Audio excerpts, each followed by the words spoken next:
दोस्तों आज मैं लेकर आया हूँ एक बहुत ही अच्छा एडिटोरियल जो कि द हिंदू न्यूज़पेपर से लिया गया है and I assure all of you that this video is going to be very beneficial for everyone who wants to learn English and for those who are preparing for competitive exam as well. और दोस्तों आपको एक चीज़ का ध्यान रखना है कि newspaper के जो भी एडिटोरियल होते हैं या कोई न्यूज़ होती है उसकी जो लैंग्वेज होती है वो थोड़ी सी टफ हो सकती है, जो हम नॉर्मल बुक्स में पढ़ते हैं उससे थोड़ी सी हाई लेवल की हो सकती है। तो इसमें ज़्यादा घबराने वाली बात नहीं है, आपको बस थोड़ा सा ध्यान देना है और अच्छे से समझना है। मैं इसके एक एक वर्ड और एक एक सेंटेंस को अच्छे से समझाने वाला हूँ। और वैसे आपको टेंसेस का नॉलेज होगा तो सेंटेंस बनाने में ज़्यादा आपको प्रॉब्लम नहीं होगी। और इसके अलावा अगर कोई ग्रामर का टॉपिक है जैसे एक्टिव पैसिव हो गया, डायरेक्ट इनडायरेक्ट हो गया, इन सभी को मैं अच्छे से क्लियरिफाई करूँगा, अच्छे से समझाने वाला हूँ। और ये जो इंग्लिश न्यूज़पेपर होते हैं इसमें क्या होता है ना कि जो सेंटेंस होते हैं वो थोड़े क्या बड़े होते हैं। इसमें क्या दो चार सेंटेंस को क्या एक साथ ही मिलाकर बना देते हैं। जैसे आपको याद होगा बचपन में हम पढ़ा करते थे, जैसे अलग अलग सेंटेंस पढ़ते थे, जैसे कि हम क्या अपने फ्रेंड के बारे में बात कर रहे हैं। इसकी जो मान लो कि अलग अलग सेंटेंस है कि I have a friend, his name is Rahul, he is very honest, he is always ready to help others. यानी कि ये चार अलग अलग सेंटेंस है। तो जो पहला सेंटेंस है उसका मतलब है कि मेरा एक दोस्त है, और दूसरे का मतलब है उसका नाम राहुल है, और तीसरे का मतलब है कि वो क्या है बहुत ईमानदार है, और चौथे का मतलब है कि वो हमेशा क्या है दूसरों की मदद करने के लिए हमेशा तैयार रहता है। अब जैसे ये चार अलग अलग सेंटेंस पढ़ा करते थे बचपन में, अब ये जो न्यूज़पेपर है जो एडिटोरियल है इसमें क्या करते हैं कि इन चारों को क्या एक साथ मिक्स कर देते हैं। अब इन चारों को क्या एक साथ मिक्स करके बनाएंगे तो कैसे बनाएंगे? I have a friend named Rahul who is very honest and always ready to help others. यानी कि चारों वाक्यों को एक में ही डाल दिया। तो इस प्रकार से क्या है जो ये न्यूज़पेपर वाले होते हैं वो क्या है अलग अलग सेंटेंस को एक में ही मिक्स कर देते हैं, जिससे क्या बच्चों को थोड़ी सी डिफिकल्टी आती है, उन्हें थोड़ा टफ लगता है कि यार सेंटेंस तो बहुत लंबा है, लेकिन होता कुछ भी नहीं है, नॉर्मली होता है, वो बस हमें थोड़ा सा समझना पड़ता है।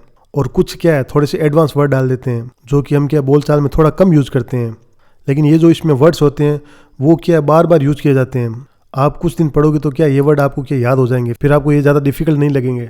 और एक चीज़ का आपको हमेशा ध्यान रखना है कि इंग्लिश के जो वर्ड हैं उन एक ही वर्ड के अलग अलग अर्थ भी हो सकते हैं। कभी कभी हमें लगता है कि इस वर्ड का तो ये अर्थ था, हमने तो ये पढ़ा है, लेकिन एक ही वर्ड के अलग अलग अर्थ हो सकते हैं।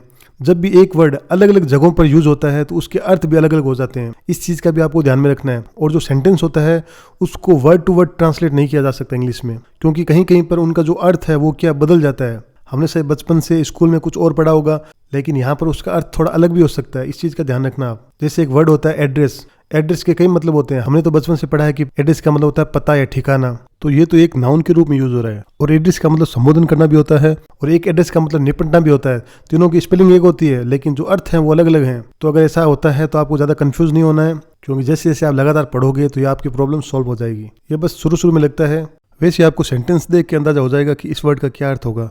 जैसे कहीं अगर सेंटेंस आ जाता है कि प्राइम मिनिस्टर एड्रेस्ड, तो भी सेंटेंस में क्या है किसी भी पते या ठिकाने की बात नहीं हो रही है। जाहिर सी बात है प्राइम मिनिस्टर है तो संबोधन करेंगे, तो यहाँ पर इसका अर्थ होगा कि प्राइम मिनिस्टर ने क्या संबोधन किया। तो इस हिसाब से आपको थोड़ा सा कॉमन सेंस रखना है और ज़्यादा कुछ बात नहीं है। तो दोस्तों शुरू करते हैं हमारा editorial without any further delay. तो सबसे पहले पढ़ते हैं इसकी headline, powering up the Australia India clean energy partnership. यहाँ पर आया है पावरिंग अप। पावरिंग अप का मतलब होता है सशक्त बनाना, यानी कि किसी चीज़ को शक्ति प्रदान करना या फिर उसे मजबूत करना, उसे ही बोलते हैं सशक्त बनाना। तो पावरिंग अप यानी कि सशक्त बनाना। अब किसे? The Australia India clean energy partnership, यानी कि ऑस्ट्रेलिया और भारत की जो क्लीन एनर्जी पार्टनरशिप है, पार्टनरशिप का मतलब होता है साझेदारी, तो उसे सशक्त बनाना। यहाँ पर आया है क्लीन एनर्जी। क्लीन एनर्जी का मतलब होता है स्वच्छ ऊर्जा। आपने देखा होगा कि अभी जो एनर्जी है जो बनाई जा रही है, ऊर्जा बनाई जा रही है, वो किससे बनाई जा रही है? वो या तो कोयले से बनाई जा रही है, या डीजल से, या पेट्रोल से, इन सब से बनती है। लेकिन इससे क्या है पूरे वातावरण में प्रदूषण भी फैल रहा है। तो भारत और ऑस्ट्रेलिया चाहते हैं कि ऐसी एनर्जी का निर्माण किया जाए जिससे क्या है प्रदूषण न फैले। इसी का नाम है क्लीन एनर्जी, यानी कि स्वच्छ ऊर्जा। यानी कि भारत और ऑस्ट्रेलिया ने क्या है एक साझेदारी की है, पार्टनरशिप की है, जिसका नाम है Australia India clean energy partnership. तो उसी के बारे में है कि उसी को क्या है सशक्त बनाना। तो इस हेडलाइन का पूरा मतलब होगा ऑस्ट्रेलिया और भारत के स्वच्छ ऊर्जा पार्टनरशिप को, यानी कि साझेदारी को मजबूत बनाना, सशक्त बनाना। तो ये है इसकी हेडिंग। अब इसे आगे डिटेल में पढ़ते हैं। कोई भी न्यूज़ है या फिर जो एडिटोरियल है उसकी जो हेडिंग होती है वो हमेशा शॉर्टकट में लिखी हुई होती है। हेडलाइन में आपको हमेशा जो हेल्पिंग वर्ब है वो बहुत ही कम देखने को मिलेगी, क्योंकि इसे ज़्यादा अट्रैक्टिव बनाने के लिए इसे शॉर्टकट में लिखा जाता है। तो ये थी इसकी हेडलाइन। अब इसे आगे डिटेल में पढ़ते हैं। एट ए टाइम व्हेन का मतलब होता है उस समय जब both India and Australia, both का मतलब होता है दोनों, यानी भारत और ऑस्ट्रेलिया दोनों आर पुशिंग का मतलब होता है धक्का देना या आगे बढ़ाना।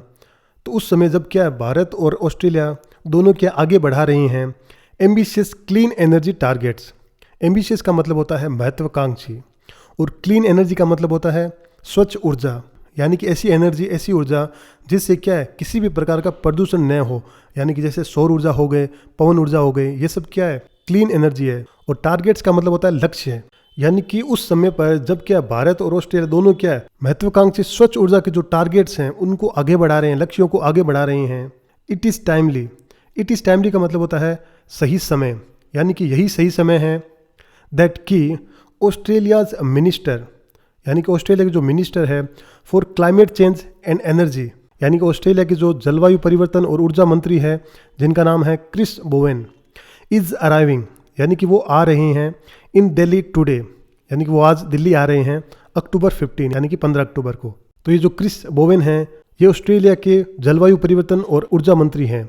वैसे ही भारत के जो जलवायु परिवर्तन मंत्री है वो है भूपेंद्र यादव, यानी कि जो क्रिस बोवेन है वो क्या है दिल्ली आ रहे हैं टू मीट, यानी कि मिलने के लिए हिज इंडियन काउंटर पार्ट, यानी कि अपने भारतीय काउंटर पार्ट से मिलने के लिए। काउंटर पार्ट का मतलब होता है समकक्ष। जैसे ऑस्ट्रेलिया के जलवायु परिवर्तन मंत्री क्रिस बोवेन हैं, वैसे ही भारत के जो जलवायु परिवर्तन मंत्री हैं वो है भूपेंद्र यादव, वो क्या है उनके काउंटर पार्ट होंगे, यानी उनके समकक्ष है।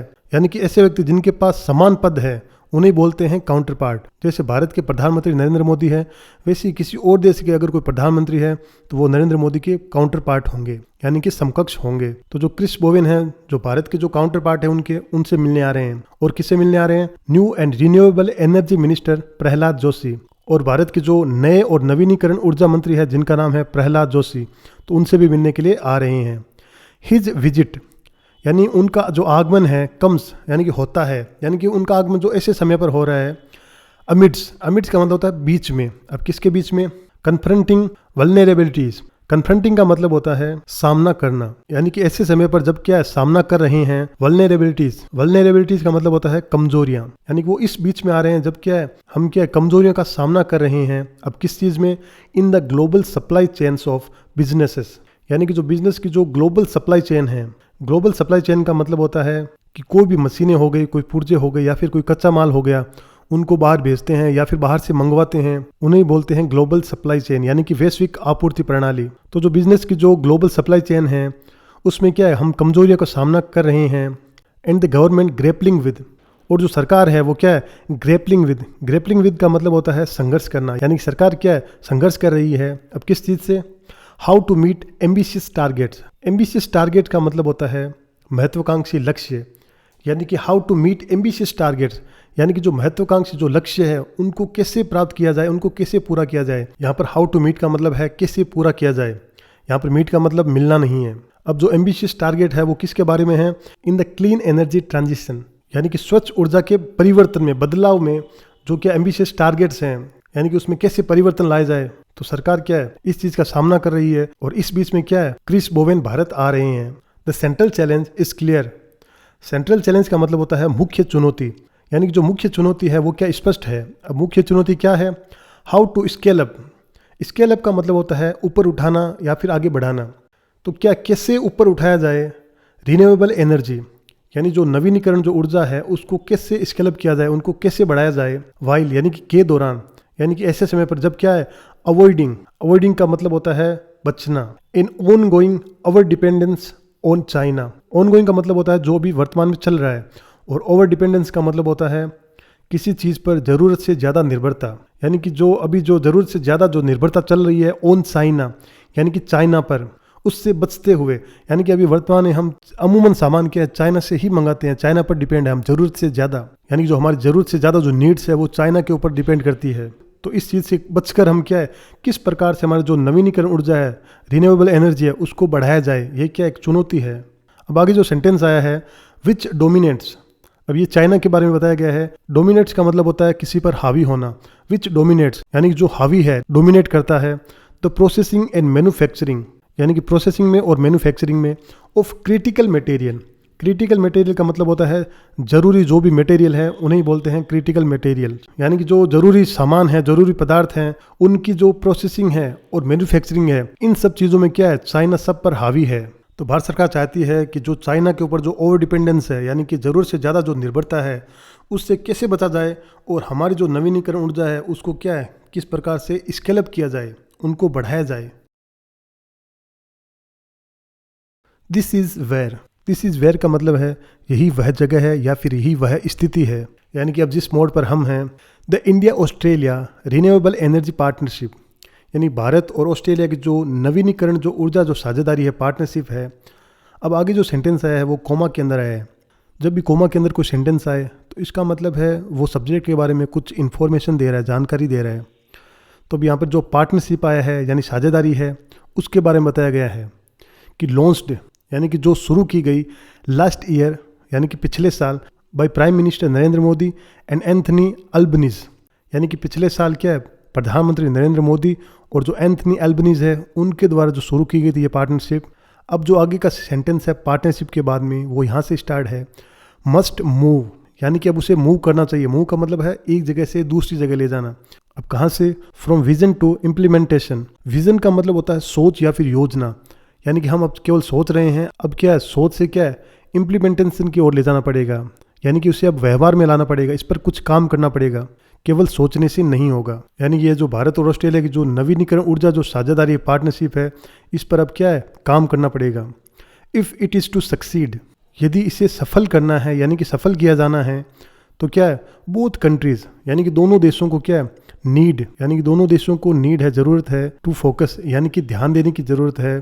अब किस चीज़ पर, ऑन जॉइंट प्रोजेक्ट्स, यानी दोनों देशों के जो जॉइंट प्रोजेक्ट्स हैं उन पर, क्रिटिकल मिनरल कोऑपरेशन, यानी कि महत्वपूर्ण खनिजों में जो सहयोग है उस पर, एंड कैपेसिटी बिल्डिंग, यानी कि जो निर्माण की जो क्षमता है, इन चीज़ों पर क्या ध्यान देना होगा अगर हम ये पार्टनरशिप क्या है, सफल करना चाहते हैं।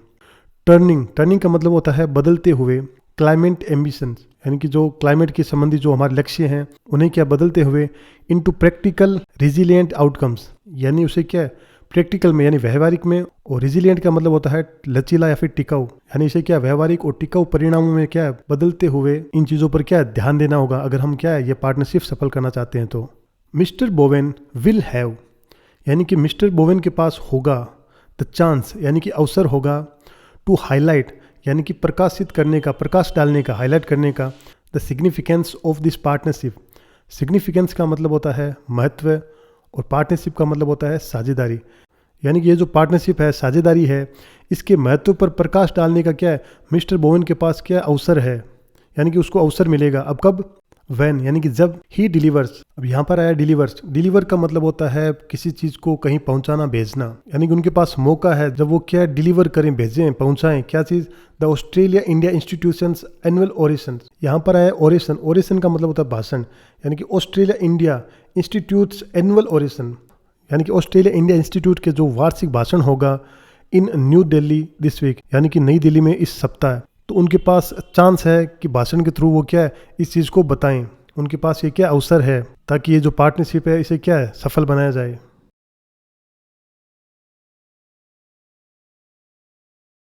अ क्लाइमेट चेंज वल्नरेबल रीजन।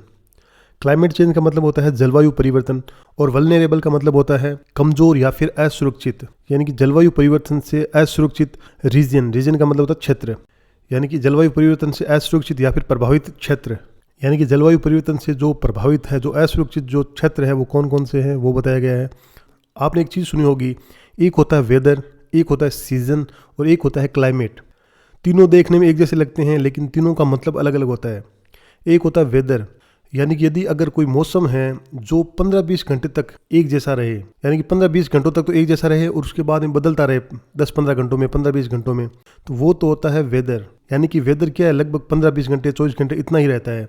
और दूसरा होता है सीजन रहता है लगभग 3-4 महीने, 5-6 महीने, यानी कि लगभग 4-5 महीने तक एक जैसा बना रहता है मौसम, तो वो होता है सीजन।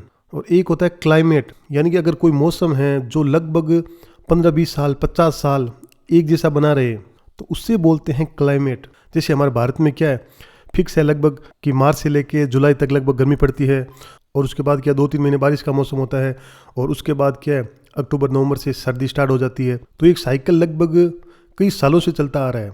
तो ये क्लाइमेट है यानी कि जलवायु है। और जब अचानक क्या है, जब गर्मी के महीने होते हैं उसमें अगर ठंड पड़नी स्टार्ट हो जाए तो वो क्या हो गया, क्लाइमेट चेंज हो गया, यानी कि जलवायु परिवर्तन हो गया। तो आप खुद सोचो, अगर गर्मी के महीने हैं अचानक से ठंड पड़नी स्टार्ट हो जाए, बर्फबारी होने लग जाए, तो लोगों के सारे धंधे और जो खेती बाड़ी है उस सब का क्या नुकसान हो जाएगा। क्योंकि लोग क्या खेती बाड़ी और जो भी धंधे हैं वो मौसम के अनुसार करते हैं, तो वेदर से ज़्यादा इफेक्ट नहीं पड़ता है।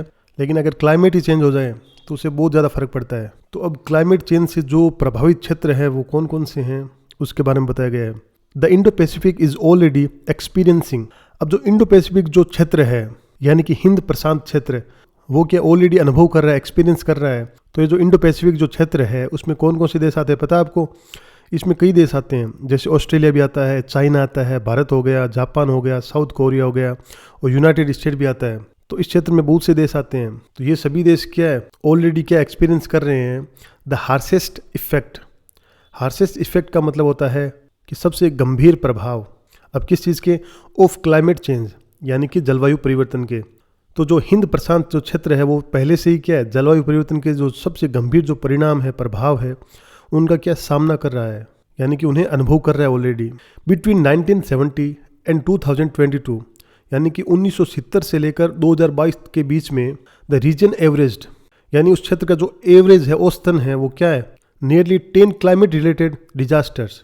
नियर यानी कि लगभग 10 क्लाइमेट रिलेटेड, यानी कि 10 जो जलवायु से जो जुड़े रिलेटेड जो डिजास्टर है। डिजास्टर का मतलब होता है आपदाएं, यानी कि इस क्षेत्र में क्या है 1970 से लेकर 2022 तक क्या है औसतन 10 जलवायु से जुड़ी जो आपदाएं हैं वो आई है अ मंथ, यानी कि एक महीने में। यानी कि एक महीने में क्या औसतन लगभग 10 जलवायु संबंधी जो आपदाएं हैं, जो परेशानियां हैं वो आई है। कोजिंग हमेशा कोई कारण बताने के लिए लगाते हैं, यानी कि जिसके कारण से क्या हुआ।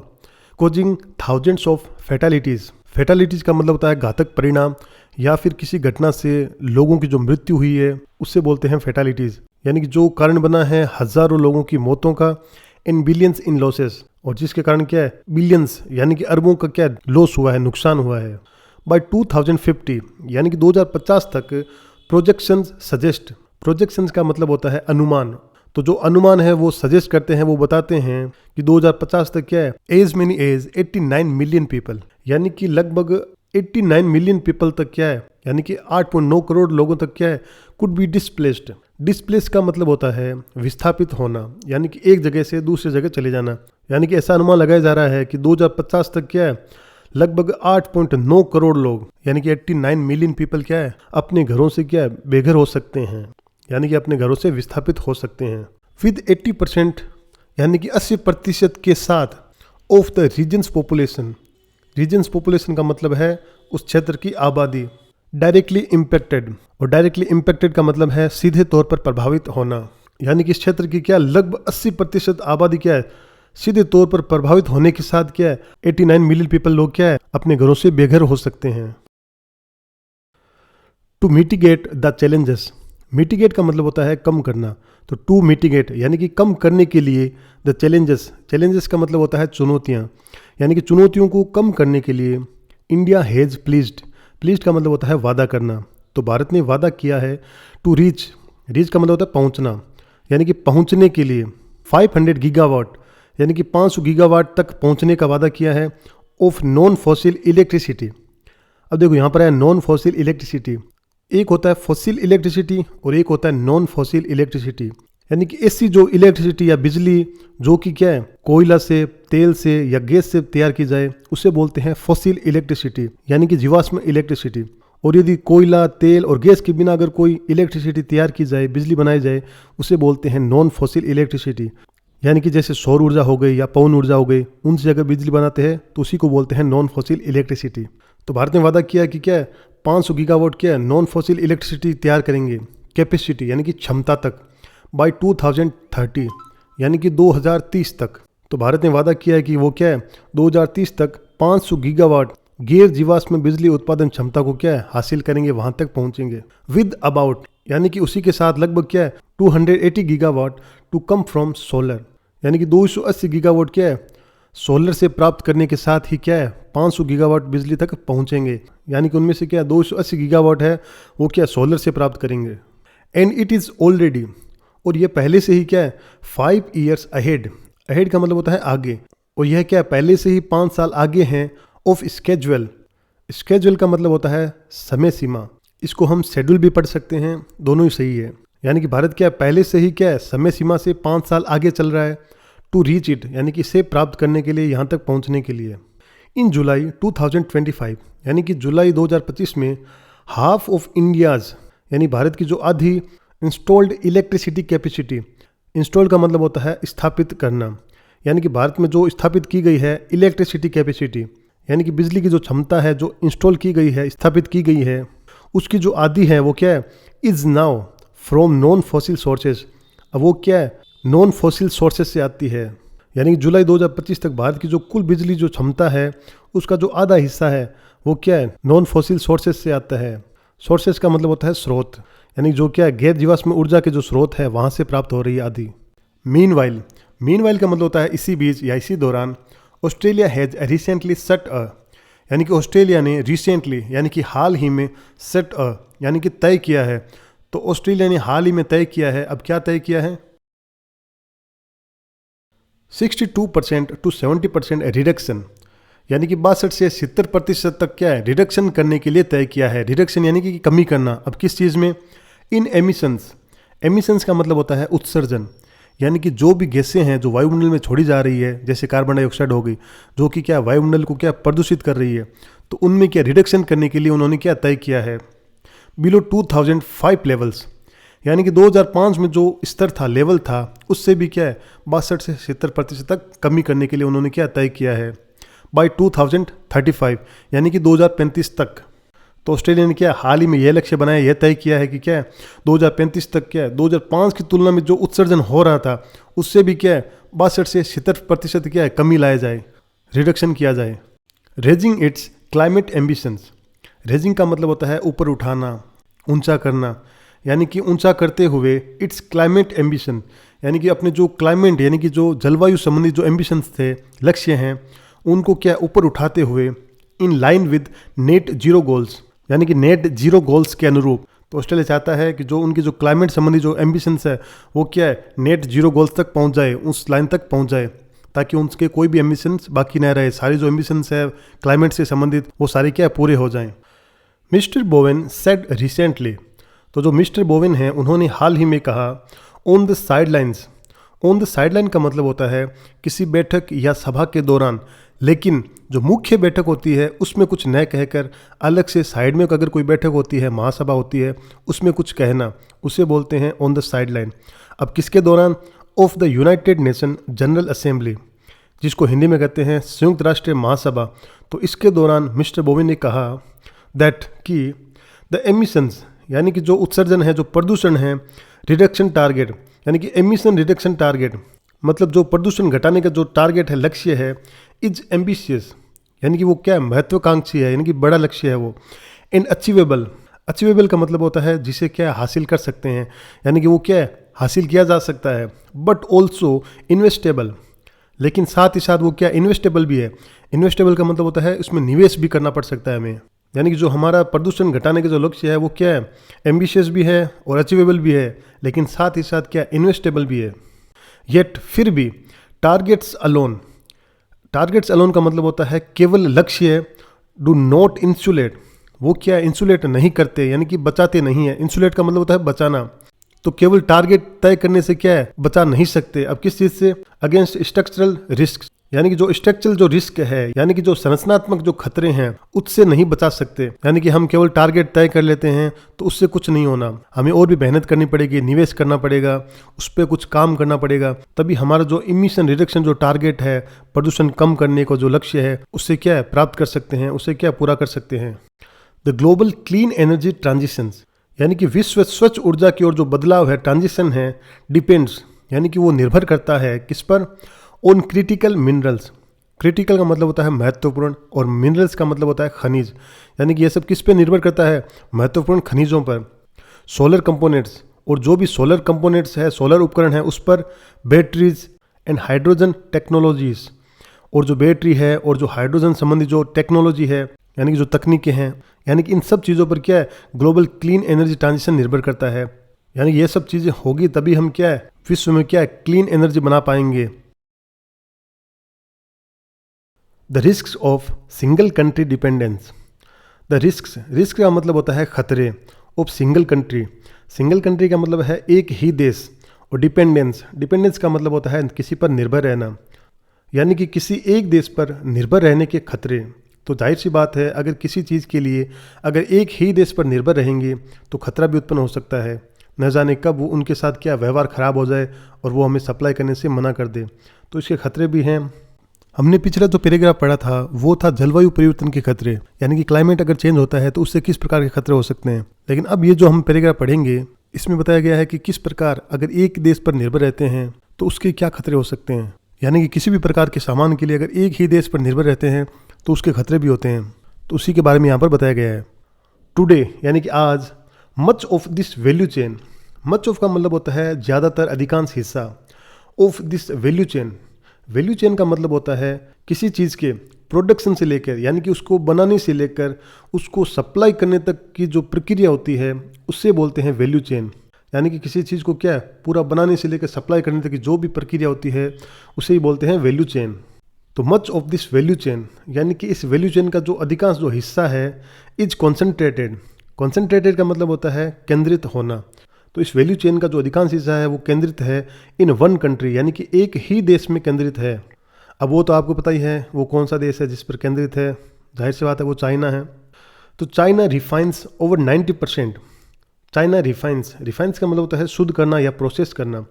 तो चाइना शुद्ध करता है ओवर 90%, यानी कि 90% तक of rare earth elements. Rare का मतलब होता है दुर्लभ, यानी कि धरती के जितने भी जो दुर्लभ एलिमेंट्स हैं, जो धातुएं हैं, तो उन 90% धातुओं को चाइना ही क्या रिफाइन करता है। एंड प्रोड्यूसेस का मतलब होता है बनाता है, निर्माण करता है। Nearly 80% of global solar modules. Global का मतलब होता है विश्व, और सोलर मॉड्यूल्स का मतलब है सोलर पैनल, यानी कि पूरी दुनिया में इस्तेमाल होने वाले जो सोलर पैनल है उसका 80% हिस्सा क्या है चाइना ही प्रोड्यूस करता है, चाइना ही बनाता है। गिविंग इट, जो कि क्या दे रहा है, यानी कि निभा रहा है अ पिवोटल रोल का मतलब होता है महत्वपूर्ण भूमिका। तो जो कि क्या एक महत्वपूर्ण भूमिका निभा रहा है in the world's renewable energy supply, यानी कि दुनिया की नवीनीकरण ऊर्जा की आपूर्ति में क्या है एक महत्वपूर्ण भूमिका निभा रहा है चाइना। फॉर इंडिया, यानी कि भारत के लिए, this dependence is actually felt, यानी कि ये जो डिपेंडेंस है, ये जो निर्भरता है, इज एक्चुअली फेल्ट, यानी कि ये वास्तव में क्या महसूस की जाती है। ये जो सेंटेंस है ये पैसिव वॉइस का सेंटेंस है। तो भारत की जो निर्भरता है वो क्या एक्चुअली फेल्ट की जाती है इन सेक्टर्स, यानी कि इन क्षेत्रों में। अब कौन से क्षेत्रों में? सच है, जैसे कि इलेक्ट्रिक मोबिलिटी का मतलब होता है इलेक्ट्रिक गाड़ियाँ। एंड विंड पावर, यानी कि पवन ऊर्जा। तो इन क्षेत्रों में वास्तव में क्या है इस चीज़ को महसूस किया जा सकता है भारत की निर्भरता को अन्य देशों पर, यानी कि जो भी इलेक्ट्रिक गाड़ियाँ हैं या फिर पवन ऊर्जा संबंधी जो भी उपकरण हैं वो सभी क्या है भारत अन्य देशों से मंगवाता है, अन्य देशों पर निर्भर है। वेयर, जहाँ the import of rare earth magnets, import का मतलब होता है आयात, यानी कि दूसरे देशों से कोई वस्तु मंगाना। तो जहाँ जो आयात है, यानी कि जो इम्पोर्ट है of rare earth magnets, rare का मतलब होता है दुर्लभ और मैग्नेट्स का मतलब होता है चुंबक, यानी कि जो रेयर अर्थ मैग्नेट्स है उनका जो आयात है। एंड बैटरी मटेरियल्स, और जो बैटरी बनाने के जो उपकरण है मटेरियल्स है, इज अनअवॉइडेबल, ये सभी क्या है अनअवॉइडेबल है। अनअवॉइडेबल का मतलब होता है जिसे टाला नहीं जा सकता। तो यानी कि ये जो आयात है इससे भी क्या टाला नहीं जा सकता, ये हमारे सामने है कि इन सब चीज़ों के लिए क्या है भारत को डिपेंड रहना पड़ता है दूसरे देशों पर। फॉर ऑस्ट्रेलिया, और ऑस्ट्रेलिया के लिए द स्टोरी इज़ डिफरेंट, यानी ये जो कहानी है वो थोड़ी अलग है बट कनेक्टेड, लेकिन कहीं ना कहीं से क्या है जुड़ी हुई है। यानी कि ऑस्ट्रेलिया का भी हाल हमारे भारत के जैसा ही है कि लगभग ज़्यादातर चीज़ों पर क्या है दूसरे देशों पर निर्भर रहना पड़ता है, चाइना जैसे देशों पर। वाइल, जबकि it is one of the world's largest producer of lithium, जबकि क्या ऑस्ट्रेलिया क्या है दुनिया का सबसे बड़ा प्रोड्यूसर है लिथियम का, यानी कि दुनिया में सबसे ज़्यादा लिथियम का उत्पादन ऑस्ट्रेलिया में ही किया जाता है। एंड हैज़ रिच रिजर्व्स, और उसके पास क्या है रिच का मतलब होता है समृद्ध, और रिजर्व्स का मतलब होता है भंडार, और उनके पास क्या अच्छा खासा भंडार भी है किस चीज़ का, ऑफ कोबाल्ट, यानी कि कोबाल्ट का। एंड रेयर अर्थ्स, और रेयर अर्थ्स का भी। रेयर अर्थ का मतलब होता है कि ऐसी धातुएं जो कि बहुत दुर्लभ होती हैं उन्हें बोलते हैं रेयर अर्थ्स। यानी कि इन सब चीज़ों का भंडार होने के बाद भी ऑस्ट्रेलिया को अन्य देशों पर निर्भर रहना पड़ता है। इट लैक्स, लेग्स का मतलब होता है कमी होना, लेकिन इनमें कमी है किस चीज़ की? Large scale refining. Large scale का मतलब होता है बड़े स्तर पर, और रिफाइनिंग का मतलब होता है शुद्धिकरण। यानी कि उनके पास अच्छा खासा माल तो है, लेकिन उसको शुद्ध करने के लिए, उसको रिफाइन करने के लिए उनके पास क्या सुविधा नहीं है। एंड डाउन स्ट्रीम मैन्युफैक्चरिंग, एक आपने सुना होगा अप स्ट्रीम और एक होता है डाउन स्ट्रीम। अप स्ट्रीम का मतलब होता है कि जब हम क्या पृथ्वी से कोई कच्चा माल या कोई धातुएं प्राप्त करते हैं, उसकी जो प्रक्रिया होती है, प्रोसेस होती है, उसको बोलते हैं अप स्ट्रीम। और डाउन स्ट्रीम का मतलब होता है कि जो भी कच्चा माल है जो कि हमने प्राप्त किया है, उससे क्या है कोई नई चीज़ या कोई वस्तु बनाने की जो प्रक्रिया है, उसे ही बोलते हैं डाउन स्ट्रीम मैन्युफैक्चरिंग। यानी कि ऑस्ट्रेलिया के पास क्या है, लार्ज स्केल रिफाइनिंग की और डाउन स्ट्रीम मैन्युफैक्चरिंग की क्या है, कमी है। ऑस्ट्रेलिया के पास क्या है, बहुत सी दुर्लभ धातुएं तो मौजूद है, लेकिन उससे क्या रिफाइनिंग करने की और उससे क्या नया माल बनाने की क्या सुविधा में कमी है, उनके पास सुविधा नहीं है। तो धरती से क्या है बहुत प्रकार की धातुएं प्राप्त की जाती है। कुछ रेयर धातुएं होती है, यानी कि बहुत ही दुर्लभ धातुएं होती है। आपने शायद सुना होगा नियोडियम के बारे में, लेंथेनम के बारे में, सीरियम के बारे में। तो ये सभी धातुएं हैं। नियोडियम से क्या है इलेक्ट्रिक मोटर और स्पीकर बनाए जाते हैं, और जो लेंथेनम होता है उससे क्या है बैटरी और जो कैमरा होता है उसके लेंस बनाए जाते हैं। और जो सीरियम होते हैं उससे क्या है जो हमारे घरों के ऊपर जो सोलर पैनल लगती है और जो स्टेनलेस स्टील होती है जिसे हम बोलते हैं एसएस, वो बनाए जाते हैं। तो ऑस्ट्रेलिया के पास क्या है धातुएं तो सारी उपलब्ध है, लेकिन हाल कुछ भारत जैसा ही है। उन धातुओं को क्या इस्तेमाल नहीं कर पा रहे हैं, वो उनके पास सुविधा नहीं है। तो इन सब चीज़ों में क्या चाइना सबसे आगे है। पूरी धरती का लगभग 80 से 90% जो बिजनेस है वो चाइना ही कर रहा है इस चीज़ में। तभी क्या भारत और ऑस्ट्रेलिया को थोड़ी समझ आई है कि इस चीज़ में कुछ ना कुछ करना चाहिए, तभी हम मिल के कुछ ना कुछ सोच रहे हैं वो। This vulnerability has already been tested. Vulnerability का मतलब होता है कमजोरी, और ये जो सेंटेंस है ये प्रेजेंट परफेक्ट के पैसिव वॉइस का सेंटेंस है, क्योंकि यहाँ पर आया है हैज़ बीन और उसके बाद आई है वर्ब की थर्ड फॉर्म। तो अगर प्रेजेंट परफेक्ट के पैसिव वॉइस का सेंटेंस है तो उसको हमेशा ऐसे पढ़ेंगे, यह जो कमजोरी है उसे क्या है पहले से ही टेस्ट किया जा चुका है। टेस्ट का मतलब होता है परखना, तो इन कमजोरियों को पहले से ही क्या परखा जा चुका है। इस प्रकार से पढ़ेंगे। तो कोविड-19 पेंडेमिक, यानी जो कोविड-19 था, पेंडेमिक का मतलब होता है महामारी, यानी कोविड-19 जो महामारी थी एक्सपोज्ड का मतलब होता है उजागर करना। तो कोविड-19 ने क्या उजागर कर दिया सप्लाई चेन फ्रेजिलिटीज़। सप्लाई चेन मैंने आपको बताया था कि प्रोडक्शन से लेकर सप्लाई तक की जो चेन होती है, प्रक्रिया होती है, उसे बोलते हैं सप्लाई चेन। और फ्रेजिलिटीज़ का मतलब होता है कमजोरियाँ, यानी कि सप्लाई चेन की जो कमजोरियाँ थी उसे क्या कोविड-19 ने क्या उजागर कर दिया। यानी कि उस समय पर हमें क्या कितने सामान की ज़रूरत पड़ी थी, और हम लोग क्या अमूमन चाइना के ऊपर निर्भर थे, तो वहाँ से क्या सामान मंगाना भी मुश्किल हो गया था। तो इस चीज़ को क्या पहले से हम लोग क्या परख चुके हैं। व्हेन कंपोनेंट शॉर्टेज, व्हेन यानी कि जब, कंपोनेंट शॉर्टेज, कंपोनेंट का मतलब होता है घटक या फिर कोई किसी सामान की पुर्जे, और शॉर्टेज का मतलब होता है कमी, यानी कि जो कंपोनेंट्स हैं उनकी जो कमी थी। डिसरप्टेड का मतलब होता है बाधा उत्पन्न करना, यानी कि जो कंपोनेंट की जो कमी थी उसने क्या बाधा उत्पन्न कर दी थी, बाधा डाल दी थी प्रोडक्शन यानी कि उत्पादन में। यानी हमारे पास क्या कंपोनेंट्स की कमी हो गई जिसके कारण से हम क्या उत्पादन नहीं कर पाते थे। अक्रॉस सेक्टर यानी कि सभी क्षेत्रों में। मोर रिसेंटली यानी कि हाल ही में। चाइना रेस्ट्रिक्टेड यानी कि चाइना ने प्रतिबंध लगा दिया था। रेस्ट्रिक्ट का मतलब होता है प्रतिबंध लगाना, तो चाइना ने प्रतिबंध लगा दिया था rare earth exports. Rare earth का मतलब मैंने आपको बताया था कि दुर्लभ धातुएं, तो चाइना ने कि जो भी दुर्लभ धातुएं थी उस पर क्या प्रतिबंध लगा दिया था एक्सपोर्ट्स यानी कि उसके निर्यात पर। तो चाइना ने कह दिया था हाल ही में जो भी रेयर अर्थ्स है यानी कि जो भी दुर्लभ धातुएं हैं उनका एक्सपोर्ट नहीं करेंगे। विच सेंट जिसने भेजा, यानी कि जिसने भेजा या फिर दिया। अ वार्निंग सिग्नल यानी कि एक चेतावनी का संदेश, यानी कि चाइना ने क्या जो भी दुर्लभ धातु थे उस पर क्या प्रतिबंध लगा दिया था उसके निर्यात पर, जिसका मतलब है इसने क्या एक वार्निंग भेजी थी, चेतावनी दी थी। टू इंडस्ट्रीज वर्ल्ड वाइड यानी जितनी भी जो इंडस्ट्रीज है वर्ल्ड वाइड में, पूरी दुनिया में जितने भी जो उद्योग धंधे हैं उनको क्या एक बड़ी चेतावनी थी ये, क्योंकि चाइना का भरोसा नहीं है, कभी भी क्या किसी भी सामान पर प्रतिबंध लगा सकती है। फॉर इंडिया यानी कि भारत के लिए सच डिसरप्शंस का मतलब होता है बाधाएं। तो इस प्रकार की जो बाधाएं हैं उन्होंने क्या स्लोड का मतलब होता है धीरे कर देना। तो इस प्रकार की जो बाधाएं हैं उन्होंने क्या धीमा कर दिया। द इलेक्ट्रिक व्हीकल प्रोडक्शन यानी कि जो इलेक्ट्रिक व्हीकल जो प्रोडक्शन है, उत्पादन है, उसको क्या धीमा कर दिया। यानी कि इस प्रकार की जो बाधाएं आ रही है जिसके कारण क्या ज़्यादा प्रोडक्शन हो नहीं रहा है। A leading electric vehicle scooter company, leading का मतलब होता है अग्रणी या फिर प्रमुख, यानी कि एक प्रमुख इलेक्ट्रिक व्हीकल स्कूटर कंपनी है। फॉर इंस्टेंट यानी कि उदाहरण के लिए, प्रोड्यूस्ड यानी उसने प्रोड्यूस किया, उत्पादन किया, just 10,824 units of its EV scooters in July. तो उदाहरण के लिए क्या है, एक लीडिंग इलेक्ट्रिक व्हीकल स्कूटर जो कंपनी है उसने जुलाई में क्या है केवल 10,824 स्कूटर ही बनाए। नियरली हाविंग का मतलब है आधे से कम, जो कि क्या आधे से भी कम है।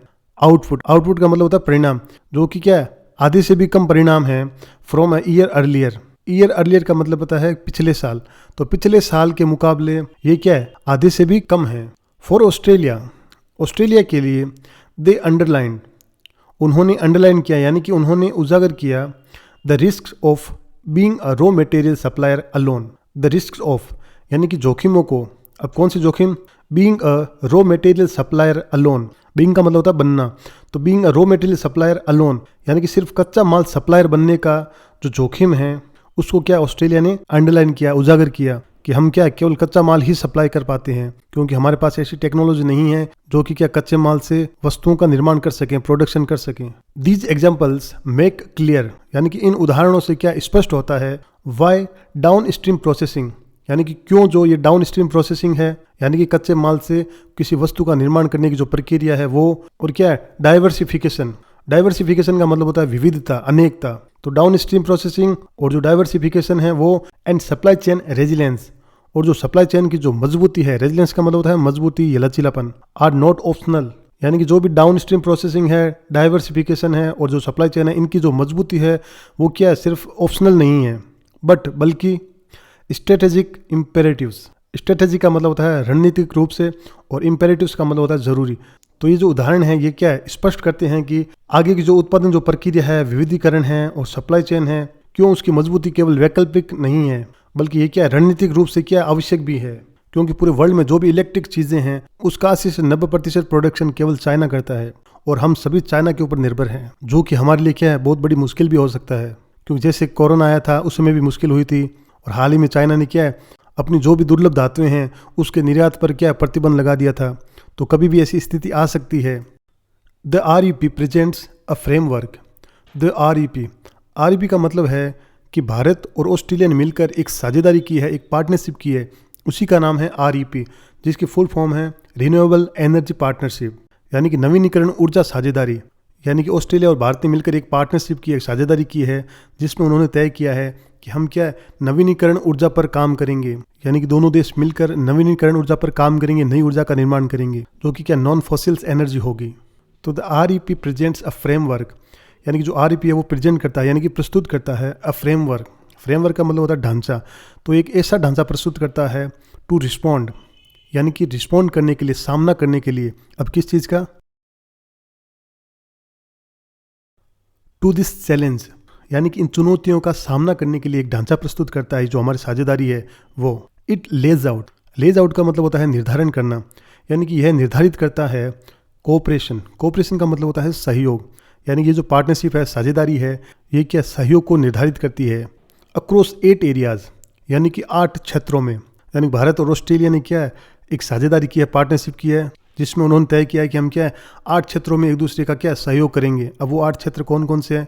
तो 8 क्षेत्र हैं सोलर फोटोवोल्टिक टेक्नोलॉजी, यानी कि एक तो क्या है सोलर फोटोवोल्टिक टेक्नोलॉजी में सहयोग करेंगे।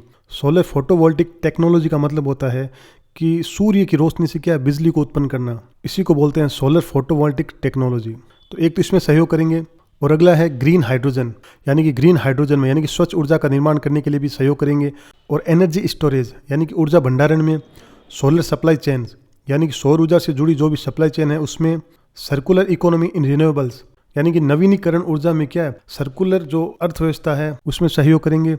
टू वे इन्वेस्टमेंट यानी कि दोनों देशों के बीच क्या निवेश का आदान प्रदान, यानी कि दोनों देश क्या है आपस में निवेश करेंगे। और कैपेसिटी बिल्डिंग का मतलब है कौशल और क्षमता का निर्माण करना, यानी कि उसका विकास करना। और जो 8वां क्षेत्र है, जो एरिया है वो है इन अदर सैड प्रायोरिटीज, यानी जो अन्य जो सैड प्रायोरिटीज है यानी कि साझा जो प्राथमिकताएं हैं उसमें भी क्या है मिलकर सहयोग करेंगे। इम्पोर्टेंटली, यहाँ पर इम्पोर्टेंटली का मतलब है कि खास बात यह है कि इट ऑल्सो प्रोपोजेस यानी कि यह भी प्रस्तावित करता है। अब क्या चीज़ और प्रस्तावित करता है? अ ट्रैक 1.5 डायलॉग, यानी कि ये जो साझेदारी है ये क्या ट्रैक 1.5 डायलॉग भी प्रस्तुत करता है। ट्रैक 1.5 डायलॉग का मतलब होता है कि सरकार और जो गैर सरकारी जो विशेषज्ञ है, चाहे वो उद्योग से संबंधित हो, चाहे वैज्ञानिक हो, कोई भी हो, तो उनके बीच बातचीत का एक मंच है, उसी का नाम है ट्रैक 1.5 डायलॉग। तो ये 3 प्रकार के ट्रैक होते हैं। एक तो होता है ट्रैक 1, दूसरा होता है ट्रैक 2 और जो तीसरा होता है वो होता है ट्रैक 1.5। जो ट्रैक 1 होता है उसमें क्या है, केवल सरकार से बातचीत करती है, और जो ट्रैक 2 होता है उसमें क्या है, जो भी विशेषज्ञ है या कोई उद्योगपति है या कोई विद्वान है, ये सभी आपस में एक दूसरे से बातचीत करते हैं। लेकिन जो ट्रैक 1.5 है, इसमें क्या है, सरकार और विशेषज्ञ दोनों आपस में मिलकर क्या है, किसी बात पर चर्चा करते हैं, संवाद करते हैं। तो इसे ही बोलते हैं ट्रैक 1.5 डायलॉग। तो यानी कि ये जो साझेदारी है वो क्या ट्रैक 1.5 डायलॉग क्या प्रस्तुत करता है। ब्रिंगिंग टुगेदर, अभी जो ट्रैक 1.5 डायलॉग है वो क्या है, ब्रिंगिंग टुगेदर। ब्रिंगिंग टुगेदर का मतलब होता है एक साथ लाना। ये क्या एक साथ लाता है, किसे, पॉलिसी मेकर्स का मतलब होता है नीति निर्माता, यानी कि जो योजना बनाते हैं उन्हें, और इंडस्ट्री का मतलब होता है उद्योगों को, एंड रिसर्च इंस्टीट्यूशंस का मतलब होता है अनुसंधान संस्थान। तो ये क्या नीति निर्माताओं, उद्योगों को और जो अनुसंधान संस्थान है उन्हें क्या एक दूसरे के साथ लाता है। To build practical collaboration, to build यानी कि निर्माण करने के लिए, विकास करने के लिए, प्रैक्टिकल कोलैबोरेशन। प्रैक्टिकल का मतलब वास्तविक और कोलैबोरेशन का मतलब होता है सहयोग। तो ताकि क्या व्यवहारिक सहयोग क्या विकसित किया जा सके, यानी कि जो वास्तविक सहयोग है वो किया जा सके। तो इसके लिए ये जो साझेदारी की हुई है ये भी क्या है ट्रैक 1.5 डायलॉग प्रस्तुत करता है, जिसमें क्या सरकार और जो भी विशेषज्ञ है वो क्या महत्वपूर्ण मुद्दों पर क्या चर्चा कर सकेंगे, और साथ ही साथ क्या है जो प्रैक्टिकल कोलैबोरेशन है यानी कि वास्तविक जो सहयोग है उसको बिल्ड कर सकेंगे, उसका विकास कर सकेंगे। Strong bases for collaboration, strong bases का मतलब होता है मजबूत आधार। अब किसके लिए, कोलैबोरेशन यानी कि सहयोग के लिए। तो स्ट्रॉन्ग बेसिस फॉर कोलैबोरेशन यानी कि सहयोग के लिए एक मजबूत आधार। अब ये जो पैराग्राफ है इसमें हम पढ़ेंगे कि किस प्रकार से दो कंट्री एक दूसरे का सहयोग करके, कोलैबोरेशन करके क्या है, किस प्रकार से मजबूत आधार बना सकते हैं। तो इसे पढ़ते हैं। यहाँ पे सो का मतलब है तो। What does each side bring to the table, what does each side यानी कि प्रत्येक साइड से, यानी कि दोनों तरफ से। यहाँ पर दोनों तरफ का मतलब है दोनों देशों की तरफ से।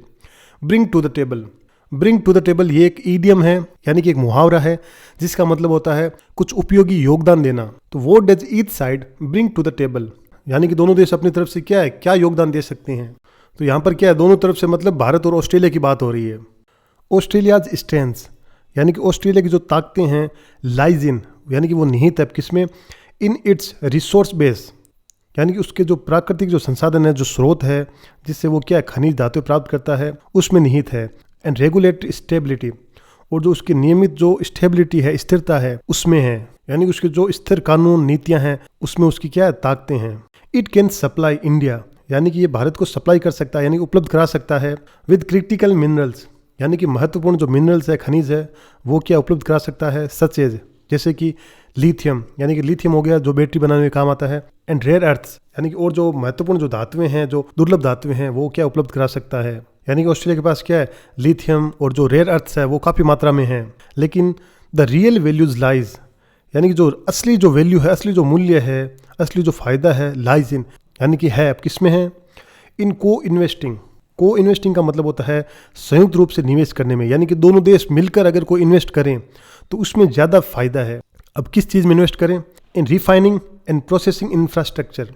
रिफाइनिंग यानी कि शुद्ध करने में या फिर शोधन करने में, यानी कि जो भी धातुएं हैं उनकी रिफाइनिंग करना। और प्रोसेसिंग इंफ्रास्ट्रक्चर का मतलब है उत्पादन ढांचे, यानी कि कच्चे माल से कोई प्रोडक्ट तैयार करने की जो प्रक्रिया होती है, जो व्यवस्था होती है, उसे ही बोलते हैं प्रोसेसिंग इंफ्रास्ट्रक्चर। यानी कि जो असली फायदा है वो तब होगा जब क्या दोनों देश मिलकर क्या शोधन और उत्पादन ढांचे में निवेश करेंगे, तभी क्या असली फायदा हो सकता है। दैट स्ट्रेंथन्स यानी कि वो मजबूती देता है। स्ट्रेंथन्स का मतलब होता है मजबूती देना, यानी ये चीज़ क्या है, मजबूती देता है। अब किसे, द कंट्रोल यानी कि नियंत्रण को मजबूती देता है। बोथ कंट्रीज यानी कि दोनों देशों के नियंत्रण को मजबूती देता है। अब किस चीज़ में कंट्रोल होगा, बोथ कंट्रीज कैन हैव यानी दोनों देशों के पास हो सकता है control over the clean energy value chain. Clean energy का मतलब होता है स्वच्छ ऊर्जा, यानी कि जो सोलर सिस्टम से प्राप्त होती है या फिर पवन ऊर्जा से प्राप्त होती है। तो इसकी जो वैल्यू चेन है यानी कि आपूर्ति प्रणाली है, तो उस पर क्या नियंत्रण को भी मजबूती मिलेगी, यानी कि दोनों देशों का अच्छा खासा नियंत्रण हो जाएगा फिर, जिससे इन दोनों देशों को फायदा होगा। अगर जो कच्चा माल है सीधे अगर किसी देश को बेचे तो उसमें ज़्यादा फायदा नहीं है। वही सेम क्या है, अगर जैसे ऑस्ट्रेलिया के पास में लिथियम बहुत सारा है, तो उससे अगर बैटरियाँ बना के अगर किसी और देश को सप्लाई करें तो उससे ज़्यादा फायदा हो सकता है। इसीलिए क्या है, ऑस्ट्रेलिया और भारत दोनों मिलकर क्या है इस चीज़ पर काम कर रहे हैं। Australia's recent net zero jobs plan यानी कि ऑस्ट्रेलिया का जो हाल ही का जो नेट जीरो जॉब प्लान है, यानी कि ऑस्ट्रेलिया सरकार ने क्या है, एक योजना चलाई है जिसका नाम है net zero jobs plan.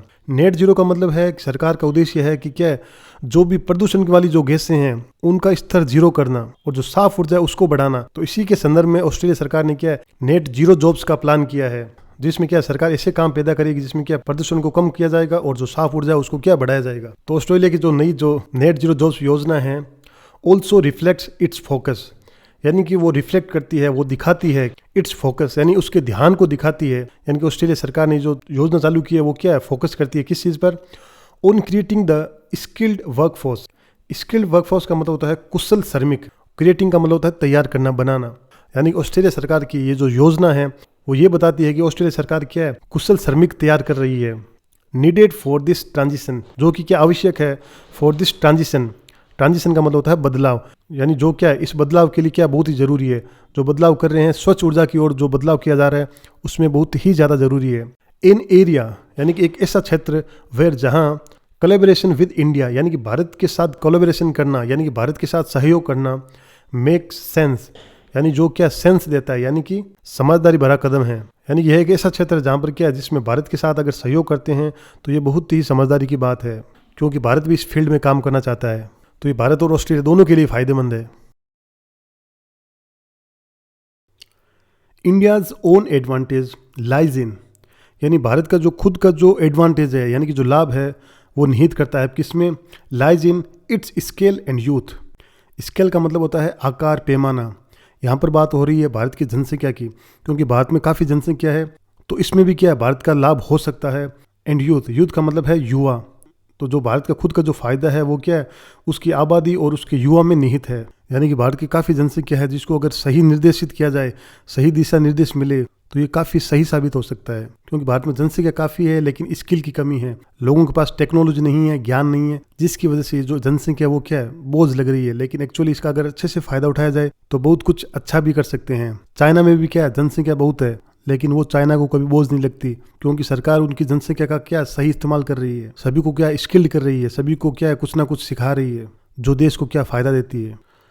With nearly 2/3 of its population, with nearly यानी कि लगभग 2/3 ऑफ इट्स पॉपुलेशन, यानी कि भारत की जो जनसंख्या है उसका जो 2/3 हिस्सा है अंडर द एज ऑफ 35, वो सभी क्या 35 साल से कम उम्र के हैं। यानी कि भारत में युवा बहुत ज़्यादा है। इंडियाज डेमोग्राफिक डिविडेंड, भारत के जो डेमोग्राफिक डिविडेंड है, डेमोग्राफी का मतलब होता है जनसांख्यिकी है और डिविडेंड का मतलब होता है लाभांश। यानी भारत के जो जनसंख्या संबंधी जो लाभांश है, जो लाभ है, उससे क्या है कैन बी डायरेक्टेड, उससे क्या डायरेक्टेड किया जा सकता है, उसे निर्देशित किया जा सकता है। अब किस ओर, टूवर्ड्स क्लीन एनर्जी, यानी कि क्या स्वच्छ ऊर्जा की ओर क्या है उसे मोड़ा जा सकता है, उसे निर्देशित किया जा सकता है इस आबादी को। तो जो क्लीन एनर्जी है उसकी क्या है मैन्युफैक्चरिंग, यानी कि उसके निर्माण, इंस्टॉलेशन यानी कि स्थापना में, एंड मेंटेनेंस यानी कि उसके रखरखाव में। यानी कि जो युवा शक्ति है उसे क्या है स्वच्छ ऊर्जा के निर्माण, स्थापना और रखरखाव की ओर क्या लगाया जा सकता है, जिससे कि क्या हमारे देश को काफ़ी फायदा हो सकता है। Through programmes such as skill India, अब किसके जरिए, प्रोग्राम्स के जरिए। अब कैसे, सच एज स्किल इंडिया, यानी कि स्किल इंडिया जैसे प्रोग्राम को चला कर क्या है भारत की आबादी को क्या क्लीन एनर्जी की ओर ले जाया जा सकता है। स्किल इंडिया का मतलब है कि जो भारत की जो जनसंख्या है उसे क्या है कुछ स्किल दी जाए, उन्हें कुछ ना कुछ सिखाया जाए, वही होता है skill India programmes. It's growing market demand, तो भारत की जो बढ़ते हुए मार्केट की जो डिमांड है for solar storage and hydrogen, यानी कि सोलर के लिए और स्टोरेज यानी कि बैटरी स्टोरेज के लिए, और जो हाइड्रोजन ऊर्जा है उसकी जो क्या है मांग तेज़ी से क्या बढ़ रही है। यानी भारत में क्या सोलर स्टोरेज और हाइड्रोजन की जो बढ़ती हुई जो मांग है, कंबाइंड विद यानी कि इसे क्या अगर जोड़ा जाए, कंबाइंड किया जाए, प्रोडक्शन लिंक्ड इंसेंटिव स्कीम, यानी कि ये भी एक स्कीम है, योजना है, जिसको शॉर्टकट में कहते हैं PLI, जिसे हिंदी में कहते हैं उत्पादन से जुड़ी प्रोत्साहन योजना।